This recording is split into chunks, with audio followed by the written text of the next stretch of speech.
กล้วยมานี่มานี่โยมเขาเปิดกล้วยเนี่ยโยมเขาเปิดกล้วย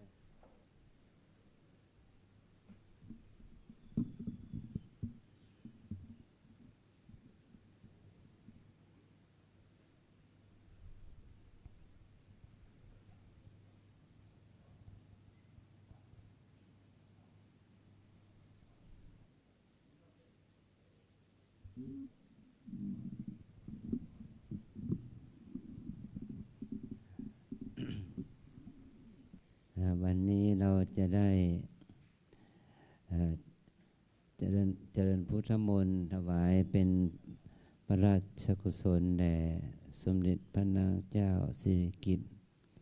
พระบรมราชินีนาถพระบรมราชชนนีพันปีหลวงในโอกาสที่พระองค์นี้ได้ทรงเฉลิมพระชนมพรรษามาถึงปีนี้ก็93พรรษา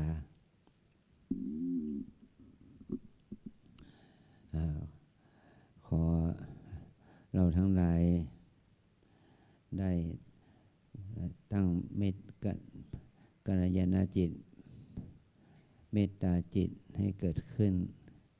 กับพวกเราเพื่อเราจะได้สาธยายพระปริธรรมเพื่อถวายเป็นพระราชกุศลและเป็นการน้อมนึกถึงคุณแม่ของเรานะแม่ของพระเจ้าอยู่หัวพระองค์ยังมีพระชนมาชีพอยู่พระองค์โชคดีที่มีพระราชมารดามีพระชนมาชีพอยู่แต่พวกเราเนี่ยหลายองค์หลายท่านหลายคนไม่มีแม่แล้วแม่ต้องเสียชีวิตแล้วเราถ้าเรามีแม่อยู่ก็ถือว่าเราจะถือโอกาสนี้แผ่บุญกุศลไปให้แม่ของเราให้ท่านได้รับอานิสงส์บุญกุศลเนี่ยแก่ที่เราได้ทำบุญภาวนารักษาศีลบำเพ็ญทานที่นี่เราจะได้แผ่ความดีงามนี้ให้แก่แม่บังเกิดเกล้าของเรานะ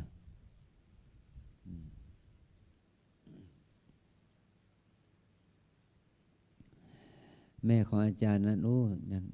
หมดถึงแก่กรรมไปนานแล้วละสังขารไปนานแล้วท่านอายุไม่ยืนนะอายุเข้าปีที่60เท่านั้น59เต็มเกิดขึ้น60ขั้นทอละสังขารไปแล้วเพราะว่าท่านเป็นโรคมะเร็งในตับยันดีพี่ว่าได้พาแม่เข้าสู่การปฏิบัติครั้งแรกท่านไม่ยอมมาก็เลยไปพูดกับท่านว่าถ้าพ่อแม่ไม่ไปปฏิบัติเนี่ยอาตมาจะไม่เดินทางไปจะไม่ได้จะขอไม่มาเยี่ยมบ้านเกิดเป็น2 ปีแม่ก็เลยตัดสินใจมาแต่พ่อยังไม่มาแต่แม่ตัดสินใจ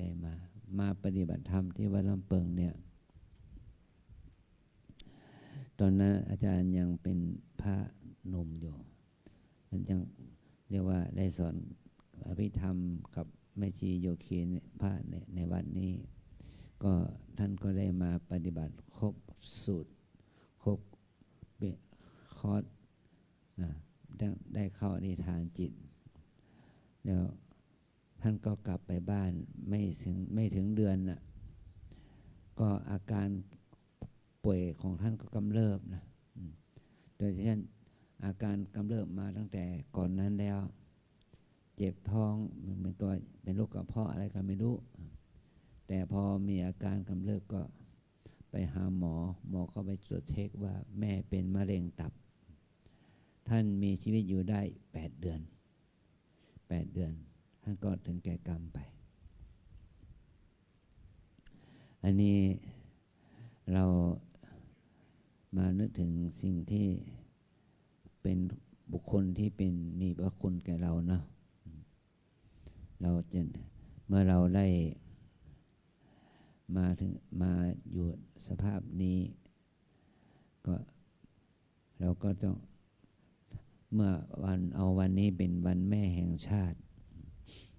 เป็นแม่ของแผ่นดินเป็นแม่แห่งชาติเป็นวันแม่แห่งชาติเราก็น้อมนึกถึงพระองค์ด้วยนึกถึงแม่ของเราด้วยนี่เราจะได้พร้อมใจกันสาธยายพระปริธรรมนี่นะ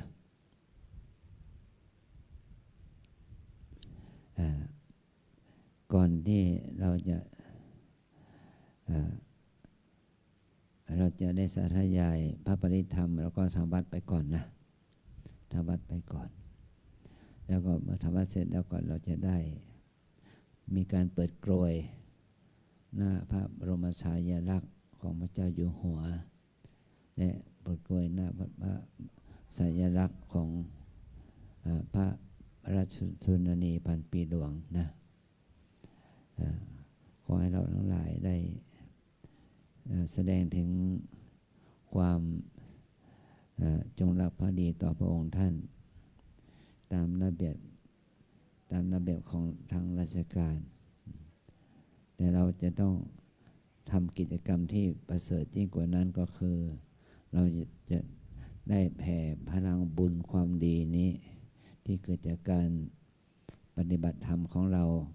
ที่เกิดจากการสาธยายพระปริธรรมนี่แผ่ไปถึงพระองค์ท่านด้วยให้พระองค์ท่านได้มีส่วนบุญส่วนกุศลจากพวกเราทั้งหลายนะอันนี้ก็ขอให้เราได้ตั้งใจทำนะวันนี้ก็5:30แล้วเราจะได้ทำวัดเย็นไปก่อนนะ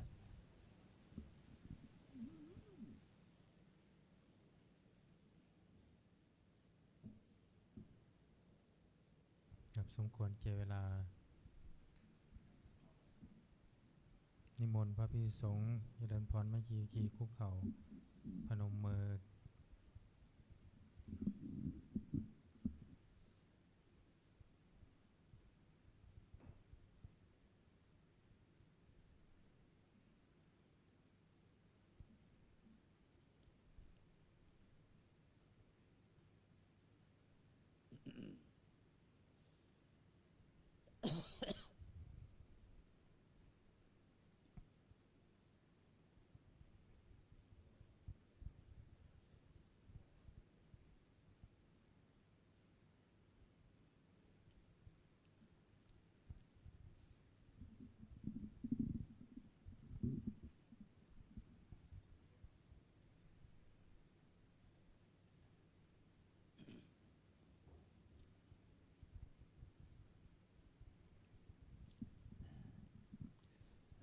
กับอัญชลีวันทาพิวาทอัญชลีวันทาอภิวาทอัญชลีวันทาอภิวาทอัญชลีวันทาอัญชลี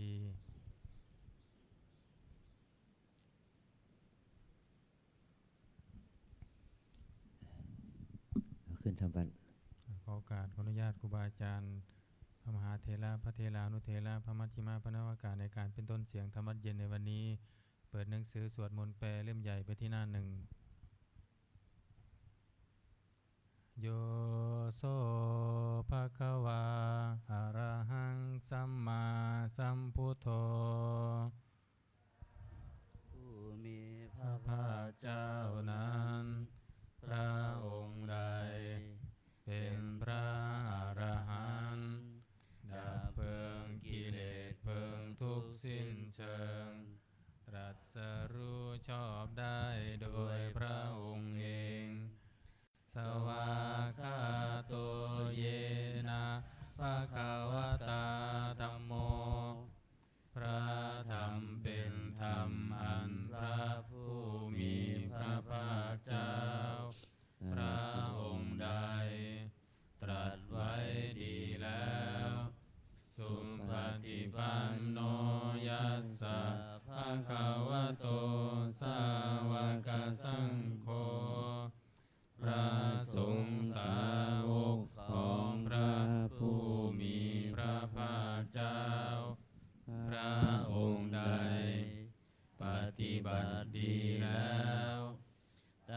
มายังภะคะวันตังสัทธัมมังสัสสังฆังอิเมหิสกกาเรหิยะถาระหังอาโรปิเตหิอภิปูชยามาข้าพระเจ้าทั้งหลายขอบูชาอย่างยิ่งซึ่งพระผู้มีพระภาคเจ้าพระองค์นั้นพร้อมทั้งพระธรรมและพระสงฆ์ด้วยเครื่องสักการะทั้งหลายเหล่านี้อันยกขึ้นตามสมควรแล้วสาธุโนพันเตภควาสุจิระปรินิพพุตโตปิข้าแต่พระองค์ผู้เจริญพระผู้มีพระภาคเจ้าแม้ปรินิพพานนานแล้วทรงสร้างคุณอันสำเร็จประโยชน์ไว้แก่ข้าพระเจ้าทั้งหลายปัจฉิมาชนะตานุกรรมปมานาสาทรงมีพระหฤทัยอนุเคราะห์แก่พวกข้าพระเจ้าอันเป็นชนรุ่นหลังอิเมสกาเรทุกขตาปันนาการะภูเตปฏิคันหาตุขอพระผู้มีพระภาคเจ้าจงรับเครื่องสักการะอันเป็นบรรณาการของคนยากทั้งหลายเหล่านี้อัมหากังคีคารตังหิตายะสุขายะเพื่อประโยชน์และความสุขแก่ข้าพระเจ้าทั้งหลายตลอดกาลและนานเทอญอะระหังสัมมาสัมพุทโธภควาพระผู้มีพระภาคเจ้า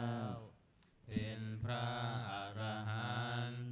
ดับเพลิงกิเลสเพลิงทุกข์สิ้นเชิงตรัสรู้ชอบได้โดยพระองค์เองพุทธังภควันตังอภิวาเทมิข้าพระเจ้าอภิวาทพระผู้มีพระภาคเจ้าผู้รู้ผู้ตื่นผู้เบิกบานสวากขาโตภควตาธัมโมพระธรรมเป็นธรรมที่พระผู้มีพระภาคเจ้าตรัสไว้ดีแล้วธัมมังนามัสสามิข้าพระเจ้านามัสการพระธรรมสุปฏิปันโนภควโตสาวกสังโฆพระสงฆ์สาวกของพระผู้มีพระภาคเจ้าปฏิบัติดีแล้วสังฆังนามามิข้าพระเจ้านอบน้อมพระสงฆ์อันธรรมยังพุทธัสสะภะคะวะโตบุพพาคณมการังกโรมาเสนะโมตัสสะภะคะวะโตขอนอบน้อมแด่พระผู้มีพระภาคเจ้าพระองค์นั้นอะระหะโตซึ่งเป็นผู้ไกลจากกิเลสสัมมาสัมพุทธัสสะตรัสรู้ชอบได้โดยพระองค์เองนะโมตัสสะภะคะวะโตขอนอบน้อมแด่พระผู้มีพระภาคเจ้า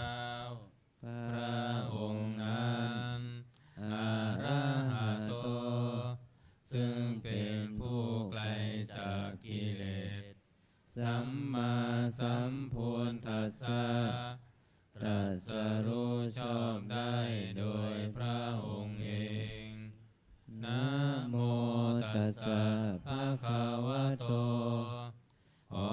นอบน้อมแด่พระผู้มีพระภาคเจ้าพระองค์นั้นอะระหะโตซึ่งเป็นผู้ไกลจากกิเลสสัมมาสัมพุทธัสสะตรัสรู้ชอบได้โดยพระองค์เองเปิดหนังสือไปที่หน้า19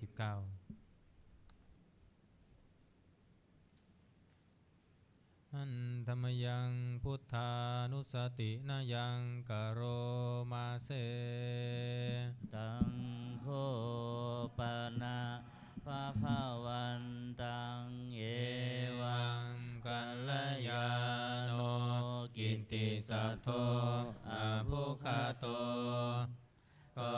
กิตติศักดิ์อันงามของพระผู้มีพระภาคเจ้านั้นได้ฟุ้งไปแล้วอย่างนี้ว่าอิติปิโสภะคะวาเพราะเหตุอย่างนี้อย่างนี้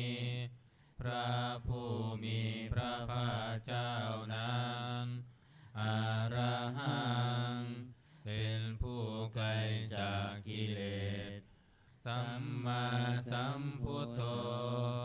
เป็นผู้ตรัสรู้ชอบได้โดยพระองค์เองวิชาจารณสัมปันโนเป็นผู้ถึงพร้อมด้วยวิชาและจารณะสุขโต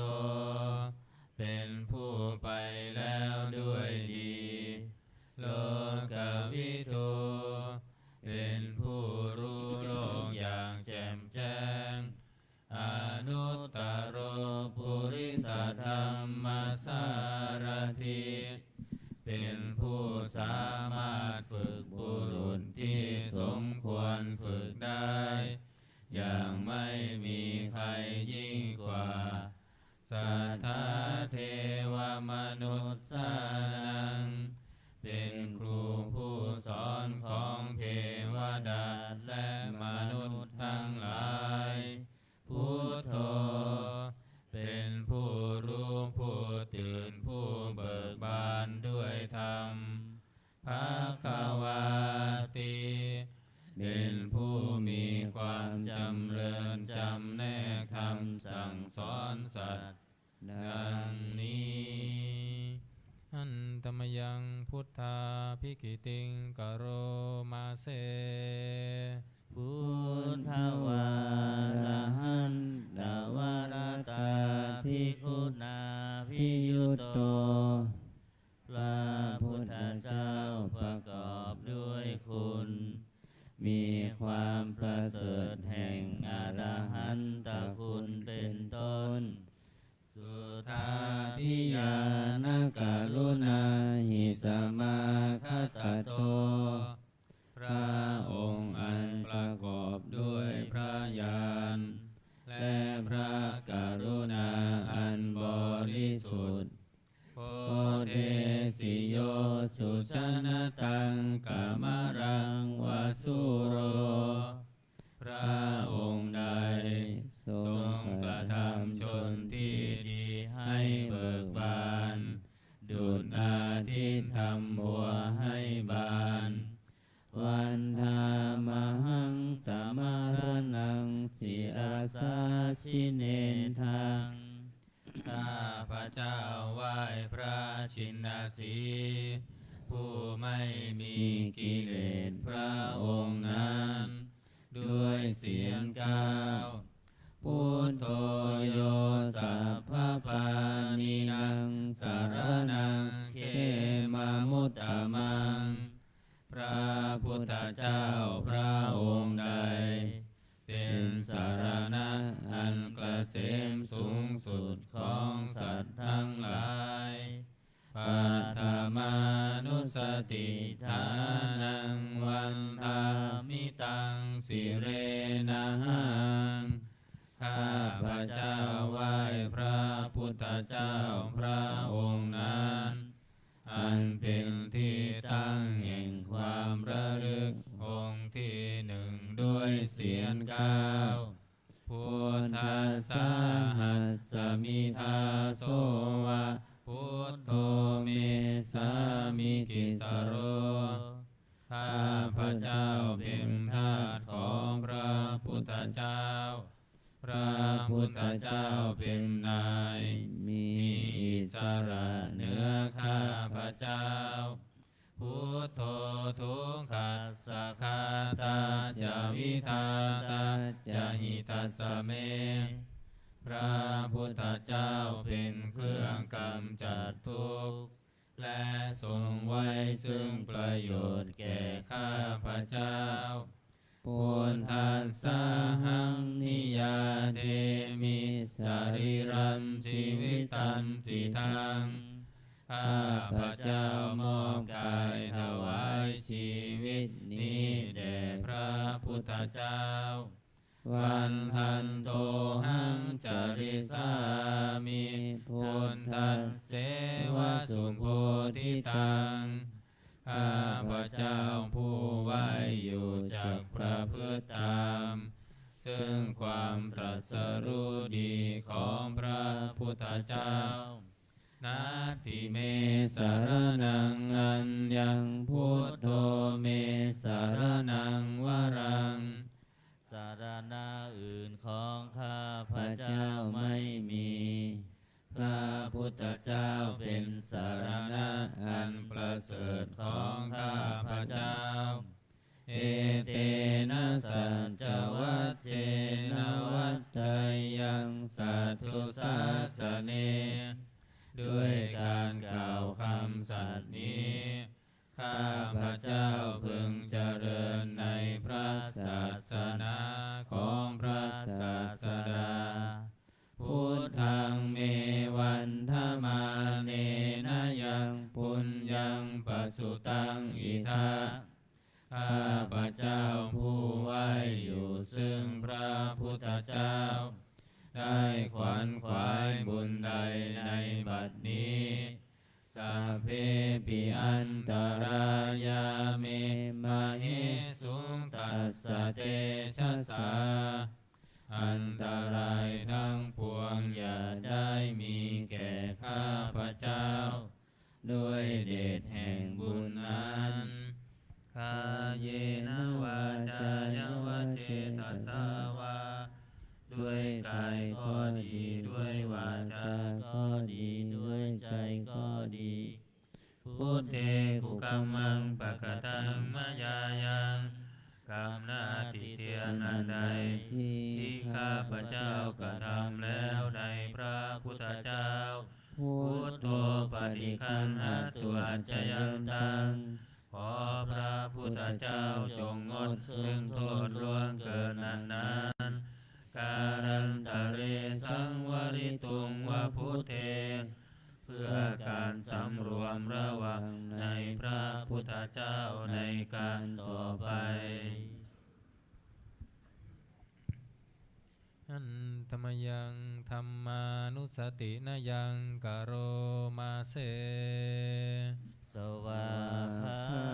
โตภะคะวะตาธัมโมพระธรรมเป็นสิ่งที่พระผู้มีพระภาคเจ้าตรัสไว้ดีแล้วสันทิฏฐิโกเป็นสิ่งที่ผู้ศึกษาและปฏิบัติพึงเห็นได้ด้วยตนเองอากาลิโกเป็นสิ่งที่ปฏิบัติได้และให้ผลได้ไม่จำกัดการเอหิปัสสิโกเป็นสิ่งที่ควรกล่าวกับผู้อื่นว่าท่านจงมาดูเถิดโอปานายิโกเป็นสิ่งที่ควรน้อมเข้ามาใส่ตัวปัจจตังเวทิตัมโพวินโยหิติเป็นสิ่งที่ผู้รู้ก็รู้ได้เฉพาะตน ดังนี้อันตมยังธัมมาภิกิติงกโรมาเส สวาคาตตาทิคุณโยคาวาเสนาเสยโยพระธรรมเป็นสิ่งที่ประเสริฐเพราะประกอบด้วยคุณคือความที่พระผู้มีพระภาคเจ้าตรัสไว้ดีแล้วเป็นต้นโยมัคคปากัปปริยัตติวิโมกขเพโทเป็นธรรมมันจำแนกเป็นมรรคผลปริยัติและนิพพานธัมโมกุโลกัปปตานันทาทาริธารีเป็นธรรมทรงไว้ซึ่งผู้ทรงธรรมจากการตกไปสู่โลกที่ชั่ววันธามหังกามหารังวรธรรมเมตังข้าพระเจ้าไหว้พระธรรมอันประเสริฐนั้นอันเป็นเครื่องขจัดเสียซึ่งความมืดธัมโมโยสัพพปานินังสารนังเขมามุตตมังพระธรรมใดเป็นสารณะอันเกษมสูงสุดของสัตว์ทั้งหลายทุติยานุสติฐานังวันธามิตังสิเรนะหังข้าพระเจ้าไหว้พระธรรมนั้นอันเป็นที่ตั้งแห่งความระลึกองค์ที่สองด้วยเสียงกล่าวธัมมัสสาหัสสมิทาโสอะธัมโมเมสามิกิสโรข้าพระเจ้าเป็นทาสของพระธรรมพระธรรมเป็นนายมีอิสระเหนือข้าพระเจ้าธัมโมทุกขัสสะคาตาจะวิทาตาจะหิตาสเมพระธรรมเป็นเครื่องกำจัดทุกข์และทรงไว้ซึ่งประโยชน์แก่ข้าพระเจ้าธัมมัสสาหังนิยาเทมิสรีรันชีวิตันจิตังข้าพระเจ้ามอบกายถวายชีวิตนี้แด่พระธรรมวันทันโตหังจริสามิธัมมัสเสวสุธัมมตังข้าพระเจ้าผู้ไหวอยู่จากประพฤติตามซึ่งความเป็นธรรมดีของพระธรรมนัตถิเมสารนังอัญญังธัมโมเมสารนังวรังสารณะอื่นของข้าพระเจ้าไม่มีพระธรรมเป็นสารณะอันประเสริฐของข้าพระเจ้าเอเตนะสัจจวัชเชนะวัตตยังสัตตุสาสเนด้วยการกล่าวคำสัตย์นี้ข้าพระเจ้าพึงเจริญในพระศาสนาของพระศาสดาธัมมังเมวันธรรมาเนนะยังปุญญังปสุตังอิทาข้าพระเจ้าผู้ไหวอยู่ซึ่งพระธรรมได้ขวนขวายบุญใดในบัดนี้สัพเพปิอันตรายาเมมเหสุตัสสะเตชะสาอันตรายทั้งปวงอย่าได้มีแก่ข้าพระเจ้าด้วยเดชแห่งบุญนั้นกายเนวาจายวะเจตัสสาวาด้วยกายก็ดีด้วยวาจาก็ดีด้วยใจก็ดีธัมเมกุกัมมังปะกตังมายายังกรรมหน้าที่เทียนอันใดที่ข้าพระเจ้ากระทำแล้วในพระธ คันหาตัวจยันตังขอพระธรรมจงงดซึ่งโทษล่วงเกินอันนั้นการันตะเรสังวริตุงวธรรมเมเพื่อการสำรวมระวังในพระธรรมในการต่อไป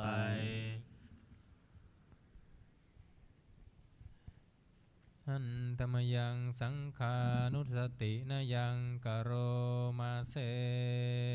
สุสุปฏิปันโนภะคะวะโตสาวกสังโฆทรงสาวกของพระผู้มีพระภาคเจ้าปฏิบัติดีแล้วอุชุปฏิปันโนภะคะวะโตสาวกสังโฆทรงสาวกของพระผู้มีพระภาคเจ้าปฏิบัติตรงแล้วญายะปฏิปันโนภะคะวะโตสาวกสังโฆทรงสาวกของพระผู้มีพระภาคเจ้าปฏิบัติเพื่อรู้ธรรมเป็นเครื่องออกจากทุกข์แล้วสามีจิปฏิปันโนภะคะวะโตสาวกสังโฆทรงสาวกของพระผู้มีพระภาคเจ้าปฏิบัติสมควรแล้วญาติทางได้แก่บุคคลเหล่านี้คือจาตาริปุริสายุคานิอัตถปุริสาบุคลาคู่แห่งบุรุษสี่คู่นับเรียงตัวบุรุษได้8บุรุษเอสะภะคะวะโตสาวกสังโฆนั่นแหละสงฆ์สาวกของพระผู้มีพระภาคเจ้าอาหุนายโยเป็นสมควรแก่สักการะที่เขานำมาบูชาปาหุนายโยเป็นสมควรแก่สักการะที่เขาจัดไว้ต้อนรับทักขินายโยเป็นผู้ควรรับทักษิณาทานอัญชริกรณิโยเป็นผู้ที่บุคคลทั่วไปควรทำอัญชรีอนุตตรังปุญญเกตังโลกัสสติเป็นเนื้อนาบุญของโลกไม่มีนาบุญอื่นยิ่งกว่าดังนี้อันตมยังสังฆาภิกิติงกโรมาเสสัทธัมมโชสุปฏิปฏิคุณาทิยุโตพระสงฆ์ที่เกิดด้วยพระสัทธรรมประกอบด้วยคุณมีความปฏิบัติดีเป็นต้นโยทัพพิโทอริยบุคคลสังฆเสโทเป็นหมู่แห่งพระอริยบุคคลอันประเสริฐ8จำพวกศีราธิธรรมภาวราสยกายจิตโตมีกายและจิตนั้นอาศัยธรรมมีศีลเป็นต้นอันบวรวันธามหังกามริยานัคนังสุทังข้าพระเจ้าไหว้หมู่แห่งพระอริยเจ้าเหล่านั้นอันบริสุทธิ์ด้วยดีสังโฆโยสัมภปานินังสารนังเขมามุตตมังพระสงฆ์หมู่ใดเป็นสารณะอันเกษมสูงสุดของสัตว์ทั้งหลายตติยานุสติทานังวันธามิตังสิเรนะหังข้า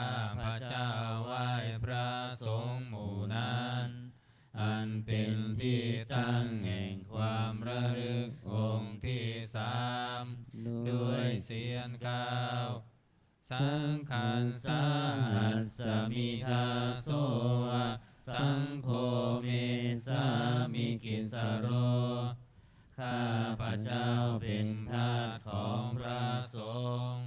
พระสงฆ์เป็นนายมีอิสระเหนือข้าพระเจ้าสังโฆทุกขัสสะคาตาจาวิทาตาจาหิตัสสะเมพระสงฆ์เป็นเครื่องกำจัดทุกข์และทรงไว้ซึ่งประโยชน์แก่ข้าพระเจ้าสังฆัสสาหังกิยาเทมิสรีรันชีวิตังจิตังข้าพระเจ้ามอบกายถวายชีวิตนี้แด่พระสงฆ์วันทันโตหังจาริสามิสังฆัสโสปฏิปันนตังข้าพระเจ้าผู้ไว้อยู่จักประพฤติตามซึ่งความปฏิบัติดีของพระสงฆ์นาทิเม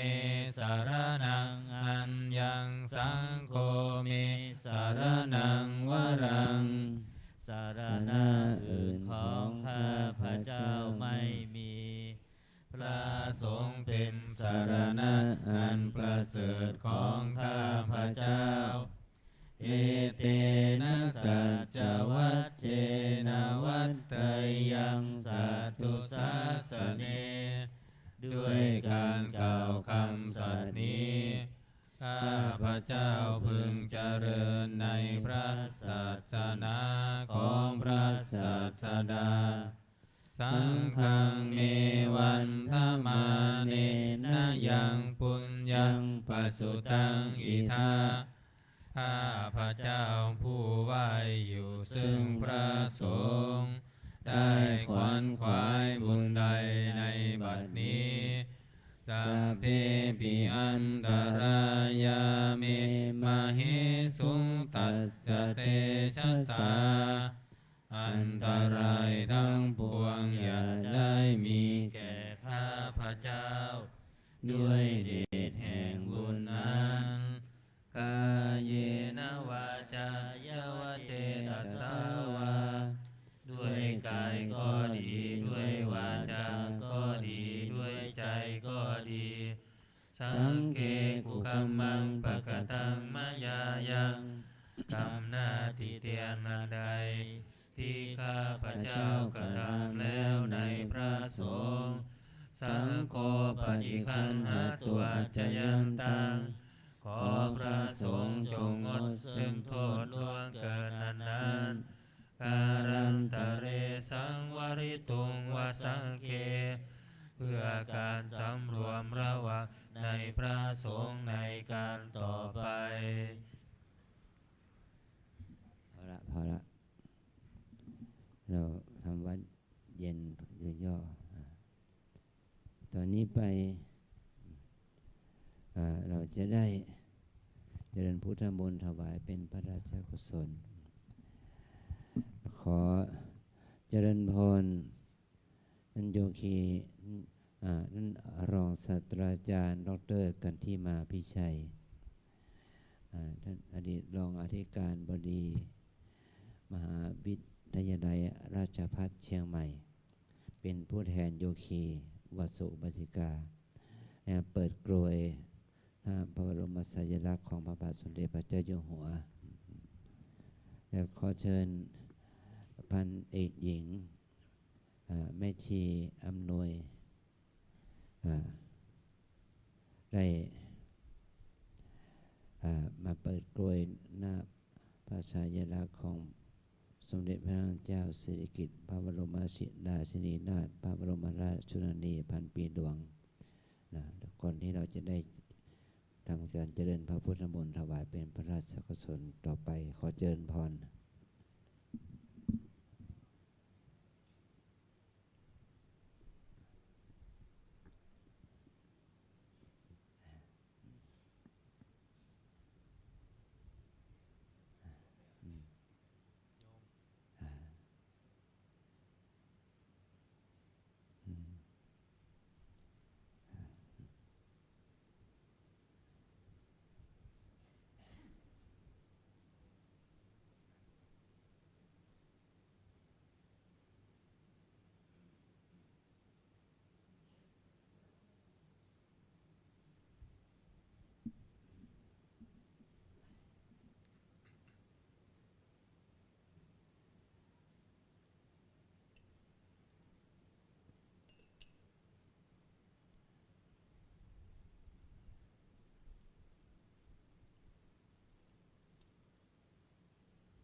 ขอให้แม่ชีเราได้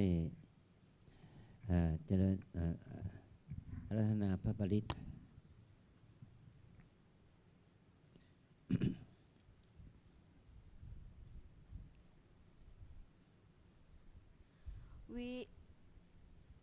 วิปติปฏิภาหายาสัพพสัมปติสิทธิยาสัพพทุกขาวินาศายาปริตังปรูธะมังคลังวิปติปฏิภาหายาสัพพสัมปติสิทธิยาสัพพพยาวินาศายาปริตังปรูธะมังคลังวิปติปฏิภาหายาสัพพสัมปติสิทธิยาสัพพโรคาวินาศายาปริตังปรูธะมังคลังตั้งใจขึ้นพระชมรมเทวดาสมันตาจักรวาเรสุอัตราคัจฉันตุเทวตาขอเชิญเทพยดาในรอบจักรวาลทั้งหลายจงมาประชุมพร้อมกันในสถานที่นี้สัทธัมมังมุนิรัชสาสุนันตุสักขโมคทังจงฟังซึ่งพระสัทธรรมอันให้สวรรค์และนิพพานของพระสัมมาสัมพุทธเจ้าผู้เป็นเจ้าแห่งมุนีสักเคกาเมจรูเปคิริสิขารตเตจันตลิกเควิมาเนขอเชิญเหล่าเทพเจ้าซึ่งสถิตอยู่ในสวรรค์ชั้นกามภพก็ดีรูปภพก็ดีและภูมิเทวดาซึ่งสถิตอยู่ในวิมานเนื้อยอดเขาและเขาขาดก็ดีในอากาศก็ดีที่เปราเทจคาเมตรุวนาคหาเนอารามวัตถุมหิเขตเตในเกาะก็ดีในแว่นแคว้นก็ดีในบ้านก็ดีในต้นพฤกษาและป่าชักก็ดีในอารามก็ดีในที่ไรนาก็ดีภูมิมาจยันตุเทวาชาละทะละวิสเมยักษ์คันทัพพนาคายักษ์คนทันและนาคซึ่งสถิตอยู่ในน้ำและบนบกและที่อันไม่เรียบราบก็ดีติดทันตาสันติเกยังมุนิวรวัจนังสังทโวเมสุนันตุซึ่งอยู่ในที่ใกล้เคียงจงมาประชุมพร้อมกันในสถานที่นี้คำใดเป็นคำสอนของพระมุนีผู้ประเสริฐท่านสัตบุรุษทั้งหลายจงสดับคำนั้นแห่งข้าพเจ้าธรรมาสวรรกาโลอายัมพทันตาดูก่อนท่านผู้เจริญทั้งหลายการนี้เป็นการควรฟังธรรมธรรมาสวรรกาโลอายัมพทันตาดูก่อนท่านผู้เจริญทั้งหลายการนี้เป็นการควรฟังธรรมธรรมาสวรรกาโลอายัมพทันตาดูก่อนท่านผู้เจริญทั้งหลาย การนี้เป็นการควรฟังธรรม เปิดหน้า53นะโมตัสสะภะคะวะโต อะระหะโต สัมมาสัมพุทธัสสะนะโมตัสสะภะคะวะโตอะระหะโต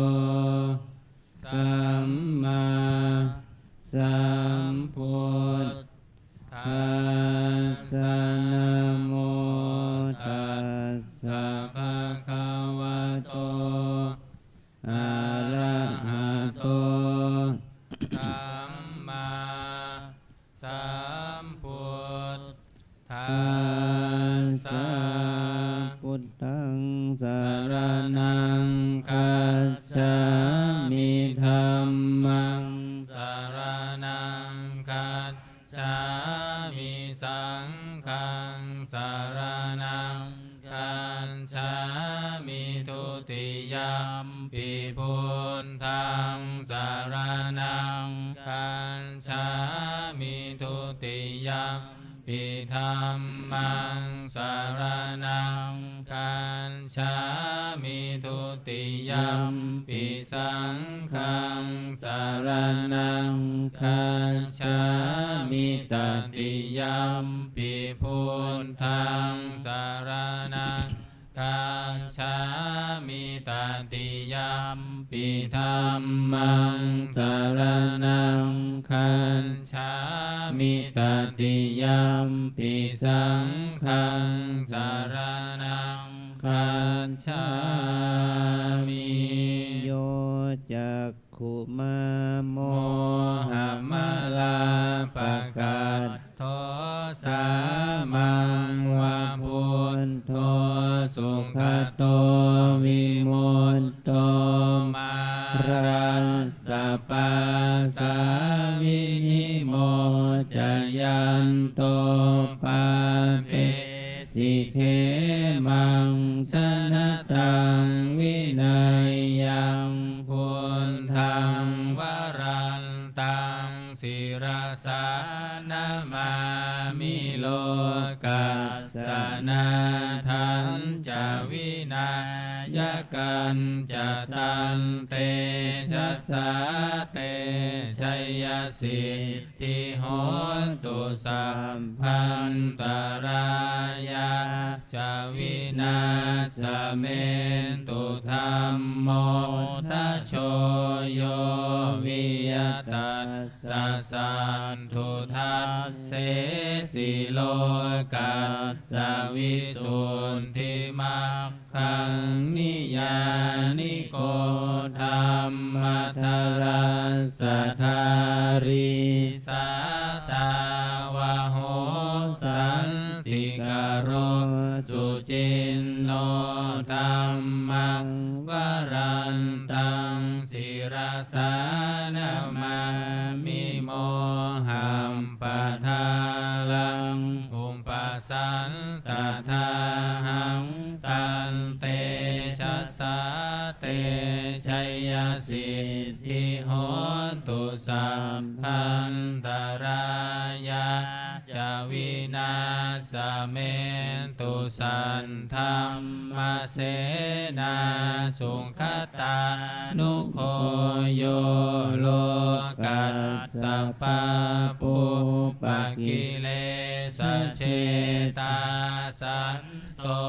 สยังสันตินิโยชะโก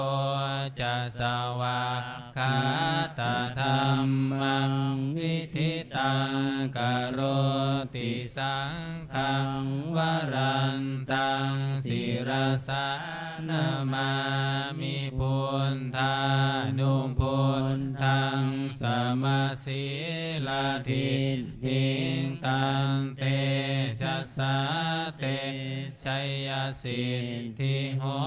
ตุสัพพันตรายาจาวินาสเมนตุ นะโมอะระหะโตสั สั ม มมาสัมพุท มเหสิโนนะโม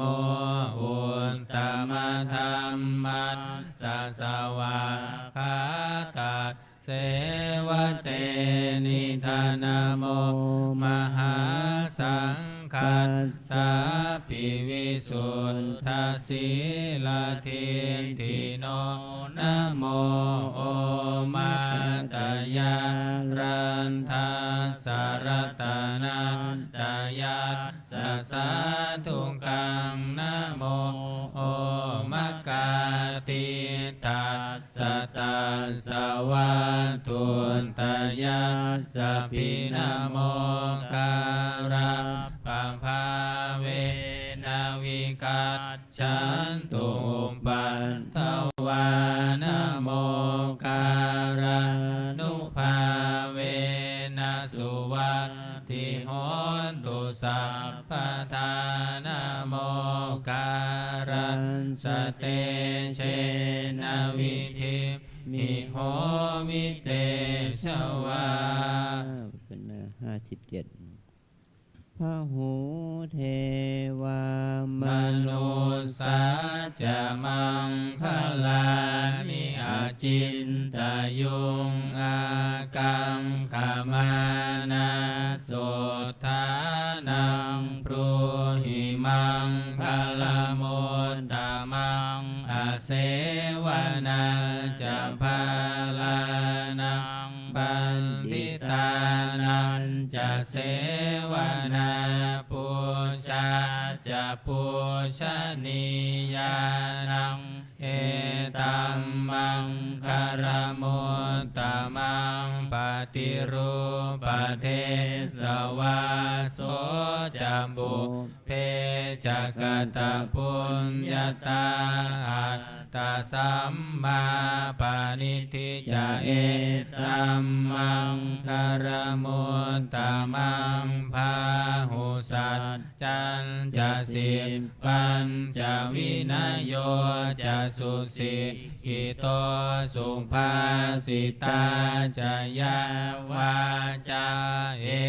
ตัมมังคารมุตตมังมาตาปิตุอุปันทานังกุณตทารัสสะสังฆโหอนาคุลาจะกัมมันตาเอตัมมังคารมุตตมังทานันจะธรรมจริยาจะยาตกานันจะสังฆโหอนวัตชานิกัมมานิเอตัมมังคารมุตตมังอารติวิรติปาปามาจะปานาจะสัญญโมอัปปมาโทจะธัมเมสุเอตัมมังคารมุตตมังคารโวจะนิวาโตจะสันตุนทิจะกตัญยุตตากาเลนะธัมมัสสวนังเอตัมมังคารมุตตมังขันติจะโสวจัสสตาสมนานันจะทัสสนังกาเลนะธัมมัสสกัจฉาเอตัมมังคารมุตตมังตาโพจะพระมจริยันจะอริยสัจจานาทัสสนังนิมพานาสัจจิกิริยาจะเอตัมมังคารมุตตมังพุทธัสสะโลกธัมเมหิจินตังยัสสนกัมปฏิอโศกังวิรัชังเขมังเอตัมมังคารมุตตมังเอตาทิสานิกัตตวานาสัพพันธมปาราชิตาสัพพันธสุท ภิกขันฉันติตันเตสังมาการมุตตมันติยานิทัพพุตา ตานิสมาคัตตานิภูมมานิวายานิวะอันตริเขตเพวะพุตาสุมานาภวันตุอะโทปิสักกัจจะสุนันตุภาสิตังตันสมาหิพุตานิสาเมธาสัพเพเมตังกโรธรรมานุสสิยาปัจจายติวาจารันโตจหารันติเยภาลิงตันสมาหิเนรักขันธามปมันตายังจิมจิวิตังอิทวาหุรังวาสักเกสุวายังรัตนังปณิตังนะโนสมังอัตติตถาคเตนะอิตัมปิพุนเทรัตนังปณิตังเอเตนะสัจเจนะสุวันติโหตุขยังวิราคังอมตังปณิตังยัตถาสักขาสัพกายมุนีสมาหิโตนะเตนะธรรมเมนะสมันติกินจิธรรมปิธรรมเมรัตนังปณิตังเอเตนะสัจเจนะสุวัตติโหนตุยัมพุทธเศรษโธปริวันนะเยสุจิงสมาธิมานันตริกันยมาหุสมาธินาเตนะสะโมนะวิชติอิธัมปิธัมเมรัตนังปณิตังเอเตนะสัจเจนะสุวัตติโหตุเยปุคลาอัตถสัตตังปัสสัทธาจันตาริเอตานิยุคานิโหติเตทังขินัยยาสุขตัสสะสาวกาเอเตสุทินนานิมหัพพลานิอิธัมปิสังเขรัตนังปณิตังเอเตนะสัจเจนะสุวัตติโหตุเยสุปยุตตามนัสสะธรรมเทนะนิกามิโนโคตมัสสะสนัมหิเตปันติปันตาอมตังวิไคหารันธามุทานิพุติงพุญชมานาอิธัมปิสังเกรัตนังปณิตังเอเตนะสัจเจนะสุวัตติโหตุยะทิทาคิโลปัทวิงสิโตสิยาจตุพิวาเตพิอาสัมปะกัมปิโยตทุปะมังสัมปุริสังวัฏามิโยอริยสัจจา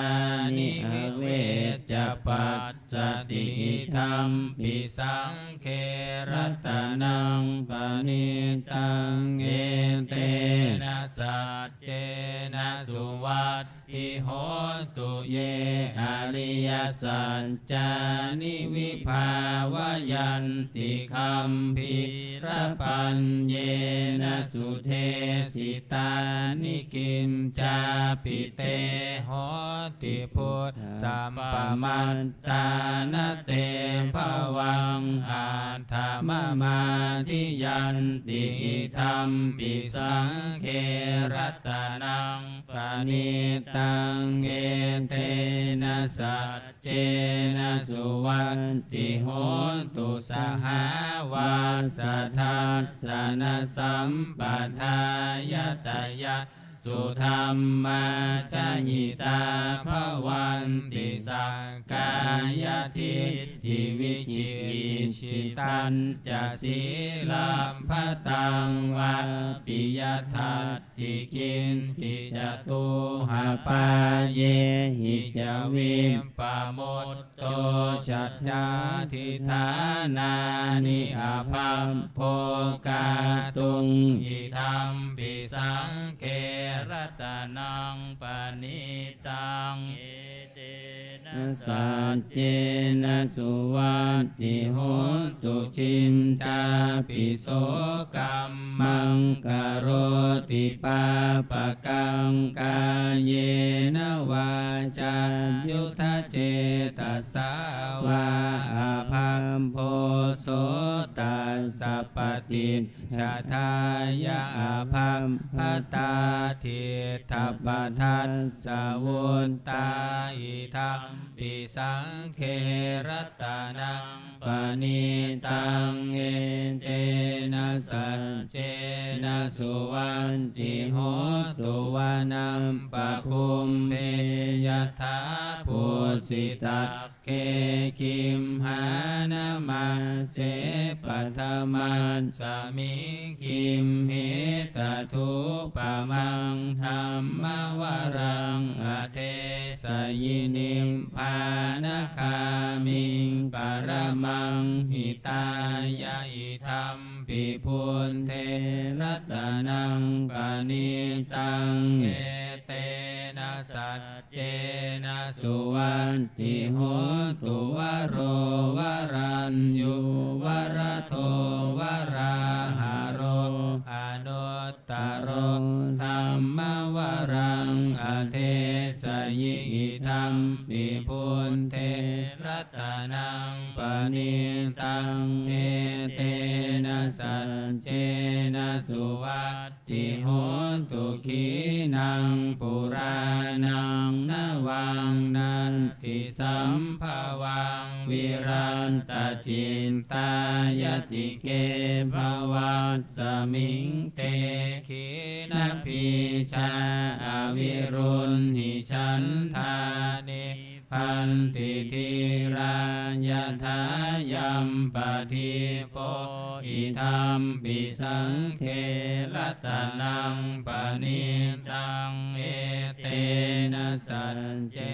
นะสุวัตติโหตุญาณิทัพพุตานิสมาหันตานิภูมมานิวายานิวะอันตริเขตถาคตังเทวมนุษย์สัพพุชิตังพุทธังนามันสามาสุวันติโหตุญาณิทัพพุตานิสมาหันตานิภูมมานิวายานิวะอันตริเขตถาคตังเทวมนุษย์สัพพุชิตังธัมมังนามันสามาสุวัตติโหตุญาณิทัพพุตานิสมาหัตตานิภูมมานิวายานิวะอันตริเขตถาคตังเทวมนุษย์สัพพุชิตังสังฆังนามัสสามาสุวัตติโหตุกรณียมันตะกุสเลนะยันตังสันตังปะทังอภิสเมจะสักโกหุชุจะสุหุชุจะสุวัจโจจะสมุทุอนัตติมานิสันตุสโกจะสุภโรจะอัปปจิตโจจะสัลลหุกวุติสันตินทริโยจะ นิปะโคจังอัปปะคัมโพกุเลสุอนันุคินโทนะจักขุนทังสามาจเรกินจิเยนะวินยูปะเรอุปวัฏเทยยุงสุขิโนวาเขมิโนโหนตุสัมเพสันตาภวันตุสุขิตันตาเยเจฉิปานพุตตติตัสสาวาทาวราวาอนาวเสสาธิคาวาเยมหันตาวามัชชิมารัสสกาอนุกทุลาทินทาวาเยจะทินทาเยจะทุเรวสันติอวิทุเรภูตาวาสัมภเวสีวาสัมเพสันตาภวันตุสุขิตันตานะปะโรปะรังนิกุมเปทนาติมัตเยทะการทัจจินังกินจิพยาโรสนาปฏิกสัญญาณายมัญญาสัตทุกขมิตเฉยยมาตายะธานิยังปุตตังอายุสาเอกปุตตมนุรักเขเอวัมปิสัพพะภูเตสุมาณสัมภาวะเยอปริมาณังเมตตัญจะสัมภโรกัสสมิงปานสัมภาวะเยอปริมาณังพุทธังอโทจติริยันจะสัมภาทังอเวลังอสสปันตังตินทันจรังนิสินโนวาสยาโนวายาวตัสสวิคตมินโทเอตังสติงอทินเทยพรหมเมตังวิหารังอิทัมมะอุทินทินจานุปคัมมศีลวัฏทัสสะเนนะสัมปันโนกาเมสุวินัยยะเขทังนะหิชาตุคัมภะเสยยังปุณเรติติรูปักเขหิเมเมตังเมตังเอราปะเทหิเมชาพยาบุญเตหิเมเมตังเมตังกันหาโคตมะเกหิจาปาทะเก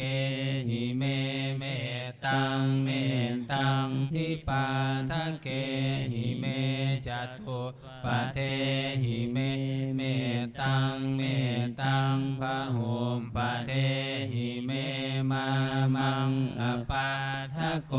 หิงสีมามังหิงสิทิปาทะโกมามังจตุปะโทหิงสีมา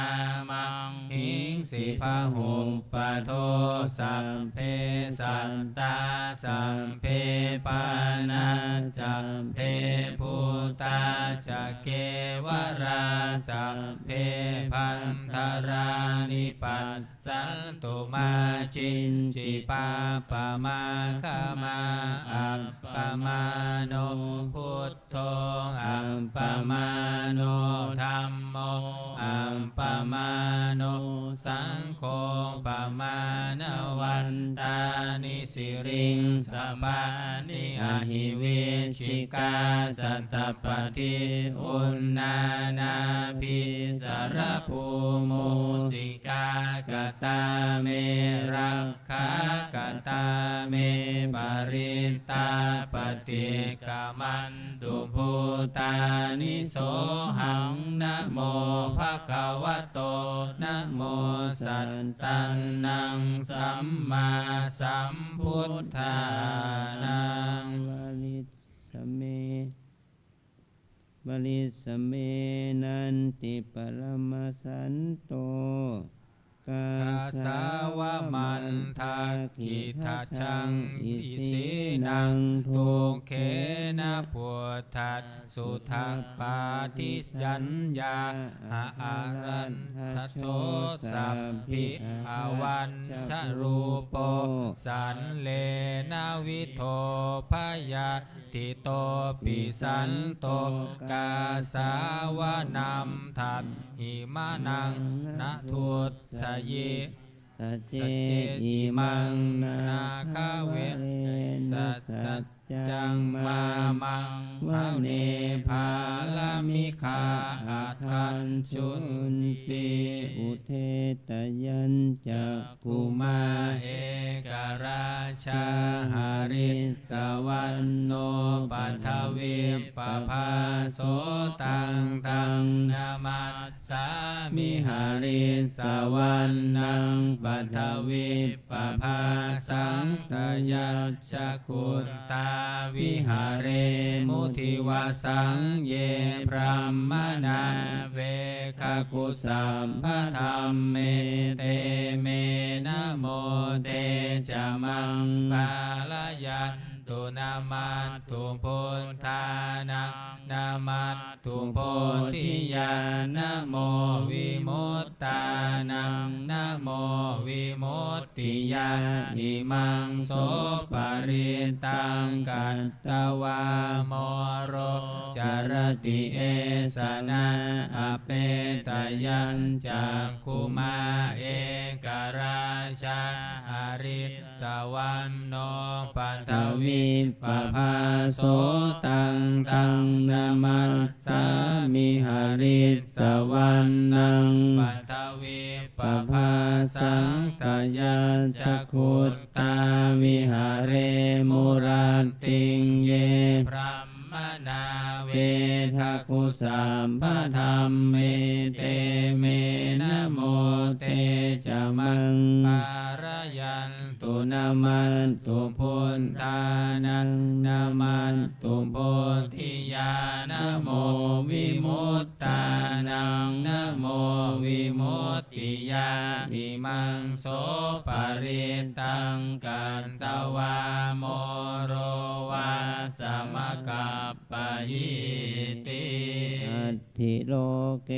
สีลคุณโนสัจจังโสเจยโนทยาเตนะสัจเจนะกาหามิสัจจกิริยามนุตตรังอาวัตชิตวาธรรมภรังสริตวาบุภเกชิเนสัจจะพลมวัสสายสัจจกิริยามกาสาหังสันติปัคขะอปัตตนาสันติปาทาอวันจานามาตาปิตาจานิขันตาชาตเวทัพพติกามสหัสสเจ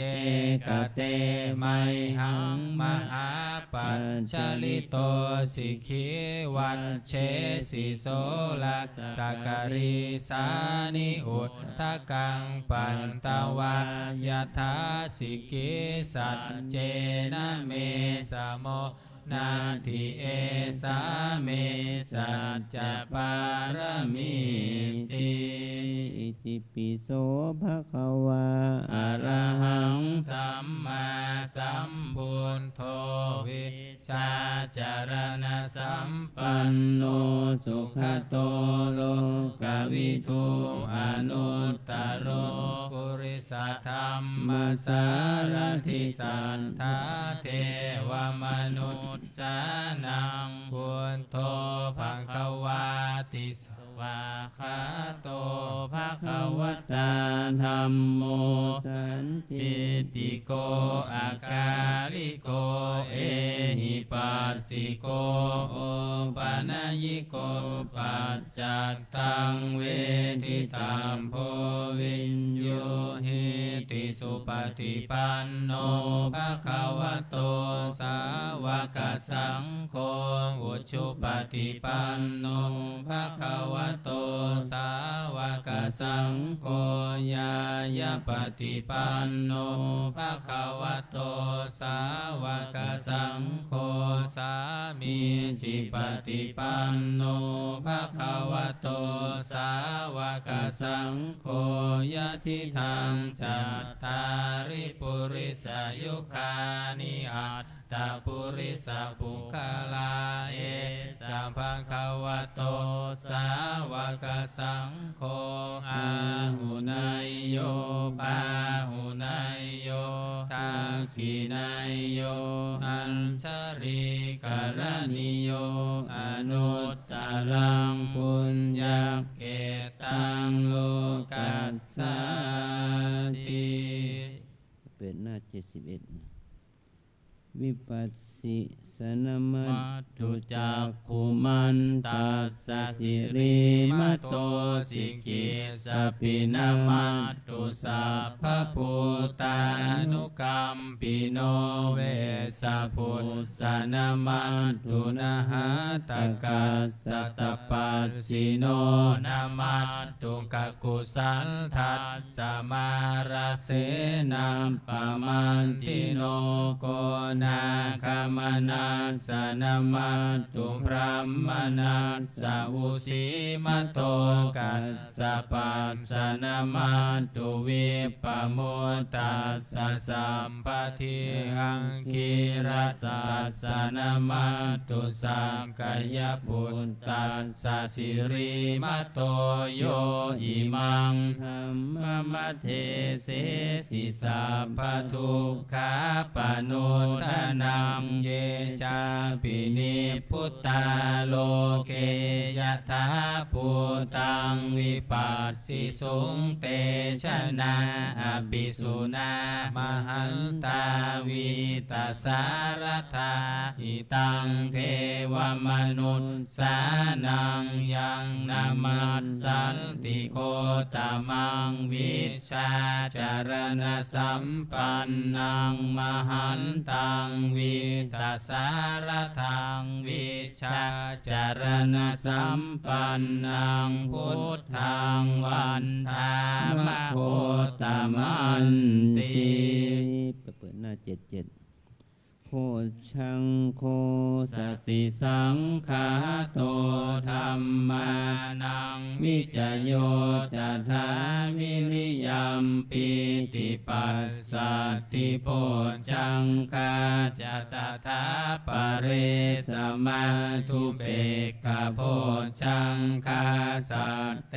เตสัมปทัสสินามุนินาสัมมาทังคาตาภาวิตาภาหุลิกตาสังวันตันติอภิญญายานิพพานายะจะโพธิยาเอ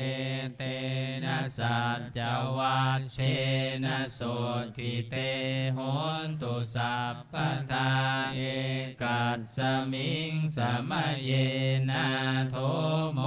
คัลลานันจะกัสสปังคิลาเน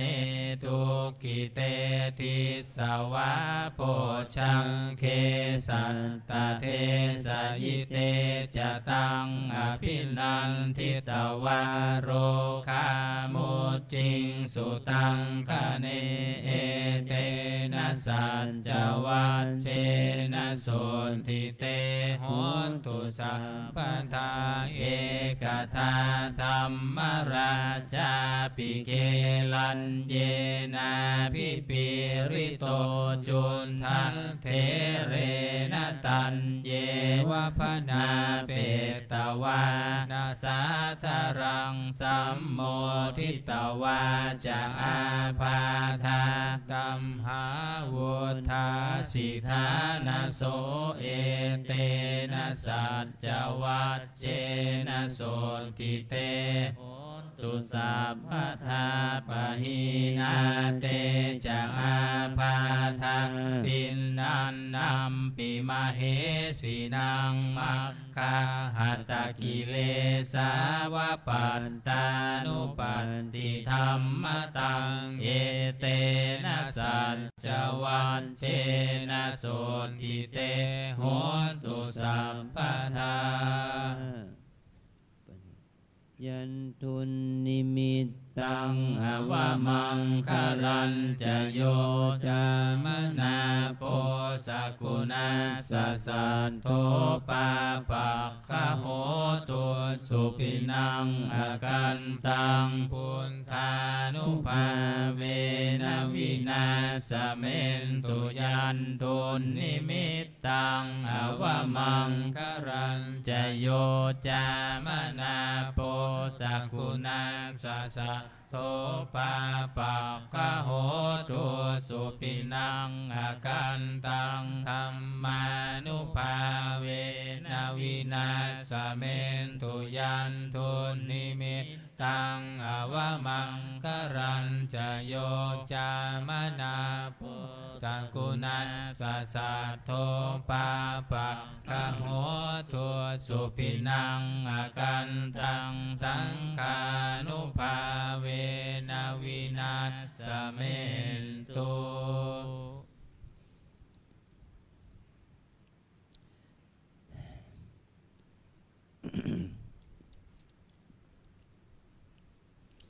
เป็นหน้า80มหาการุณิโกนาโถหิตายาสัมปปานินังปุเร ตวาปารมีสัมภาปันโตสัมโพธิมุตตมังเอเตนะ นะสัจจวันเชนะโหตุเตชยมังคารังชายันโตโพธิยามูเลสักกยานังนันทิวัตตโนเอวังตวังวิชยโยโหหิชยาสุชยมังคะเรอปาราชิตาปัลลังเกสิเสปัทวิโปกะเลอภิเสเกสังภพุทธานังอาคัมปันโตปโมทัตติสุนักกันตังสุมังคารังสุปภาตังสุโหทิตังสุขโนสุโมโหโตจัสุยิทังพรหมจาริสุปทักขินังกายกรรมังวาจากรรมังปทักขินังปทักขินังมโนกรรมังปณิทิเตปทักขินาปทักขินานิกัตตวานรพันตัดเทปทักขิเนทุกเปิดหน้า79ทุกขปัตตาจานิทุกขาปยาปัตตาจานิปยาโสกัปปัตตาจานิโสกาโหนตุสัมเพปิปานิโนเอตาวตาจักเหหิสัมภตังปุญญาสัมปทังสัมเพเทวานุโมทันตุสัพพสัมปันติสิทธิยาทานังทัทันตุสัทธายาสีลังลักขันตุสัพพทาภาวนาพิรตาโหนตุขัจฉันตุเทวตาคตาสัมเพปุณธาภลปัตตาปัจเจกานันจะยังพรังอรหันตานัจะเตเชนรักขังพันธามิสัพพโส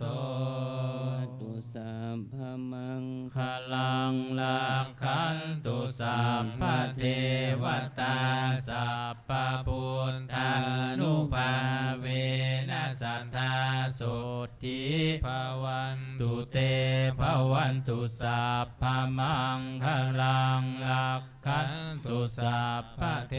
วตาสัพพะธรรมานุภาเวนะสัทธาโสทิภวันตุเตภวันตุสัพพมังคลังลักขันตุสัพพะเทวตาสัพพะสังฆานุภาเวนะสัทธาโสทิภวันตุเต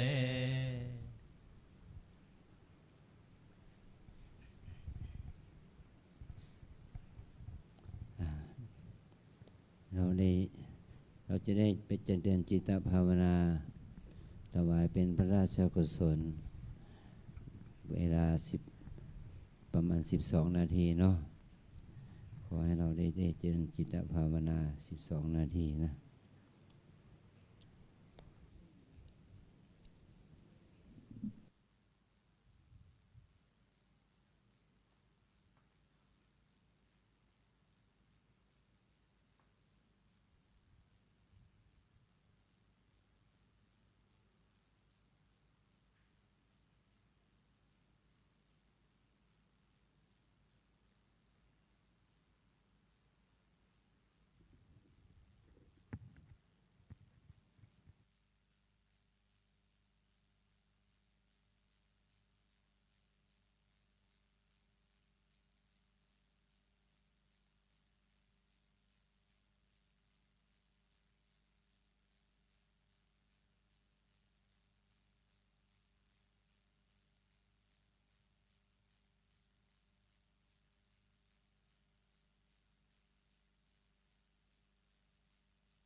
สมควรแก่เวลา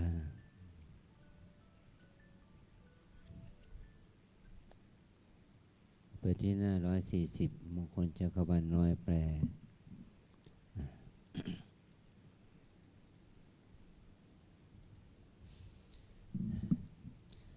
สัพพพุทธานุภาเวนะด้วยอานุภาพแห่งพระพุทธเจ้าทั้งปวงสัพพธรรมานุภาเวนะด้วยอานุภาพแห่งพระธรรมทั้งปวงสัมภสังฆานุภาเวนะด้วยอานุภาพแห่งพระสงฆ์ทั้งปวงพุทธรัตนังธัมมรัตนังสังฆรัตนังติมนังรัตนานังอานุภาเวนะด้วยอานุภาพแห่งรัตนะสามคือพุทธรัตนะธัมมรัตนะสังฆรัตนะจตุราสีติสหัสสะธัมมขันธานุภาเวนะด้วยอานุภาพแห่งพระธรรมขันธ์84,000ปิตากัตตยานุภาเวนะด้วยอานุภาพแห่งพระไตรปิฎกชินสาวกานุภาเวนะด้วยอานุภาพแห่งพระสาวกของพระชินเจ้าสัมเพเตโรคาสัมภโรคทั้งหลายของพระองค์ท่านสัพเพเตพยาสัพพภัยทั้งหลายของพระองค์ท่านสัพเพเตอันตรายาสัพพะอันตรายทั้งหลายของพระองค์ท่านสัพเพเตอุปัฏฐวาสัพพะอุปัฏฐวาทั้งหลายของพระองค์ท่านสัพเพเตทุนนิมิตตาสัพพะนิมิตร้ายทั้งหลายของพระองค์ท่านสัพเพเตอวมังคลาสัพพะอวมงคลทั้งหลายของพระองค์ท่านวินาสันตุจงพินาศไปอายุวัฏโกความเจริญอายุธนวัฏโกความเจริญทรัพย์สิริวัฏโกความเจริญสิริยศวัฏโกความเจริญยศพลวัฏโกความเจริญกำลังวันนวัฏโกความเจริญวันนะสุขวัฏโกความเจริญสุขโหตุสัพพทาจงมีแด่พระองค์ท่านในการทั้งปวงทุกขโรภคยาเวลาทุกโรคภัยและเวรทั้งหลายโสกาสัตตุจุปัฏฐวาความโศกศัตรูและอุปัฏฐวาทั้งหลายอเนกาอันตรายาปิทั้งอันตรายทั้งหลายเป็นอเนกวินาสันตุจเตชะสาจงพินาศไปด้วยเดชชยสิทธิทนังลาภังความชำนะความสำเร็จสัพลาภโสทิภัคคยังสุขังพลังความสวัสดีความมีโชคความสุขกำลังสิริอายุจวันโนจา สิริอายุและวันนะโภคังวุฒิจยัสสวาโภคะความเจริญและความเป็นผู้มียศสตาวัสสะจะอายุจะและอายุยืน100 ปีสิทธาสิทธิภวันตุเตและความสำเร็จจิตในความเป็นอยู่จงมีแก่พระองค์ท่านเถิดอิตังตานากัมมังนิพ ปานาปัญจโยโหนตุโนนิจจังอิทังศีลากัมมังนิปานาปัญจโยโหนตุโนนิจจังอิทังภาวนากัมมังนิปานาปัญจโยโหนตุโน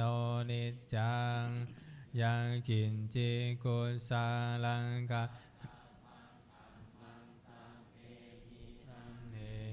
กตังปุญญังโนอนุโมทันตุสุนันตุพลโตเยเทวะอัสสมิงธาเนอาติคาตาติกายุกัสสัทธาหนตุสัมเพสัตตาสุขีอัตตานักปาลิหารันตุมาตาปิตาสุขิตาหนตุทุกขาปามุจจันตุสัมเพยตากาสุขิตาหนตุทุกขาปามุจจันตุสัมเพอายตากาสุขิตาหนตุทุกขาปามุจจันตุสัมเพปิสาสัมเพยัคขาสัมเพเปตาสุขิตาหนตุทุกขาปามุจจันตุสัมเพนาคัตตาสุขิตาหนตุทุกขาปามุจจันตุสัมเพเทวาสุขิตาหนตุทุกขาปามุจจันตุสัมเพอาจาริโยปัญจายาสุขิตาหนตุทุกขาปามุจจันตุสัมภะสัมปติโยสามิชันตุโวคุกเข่าวันทารวงพร้อมกัน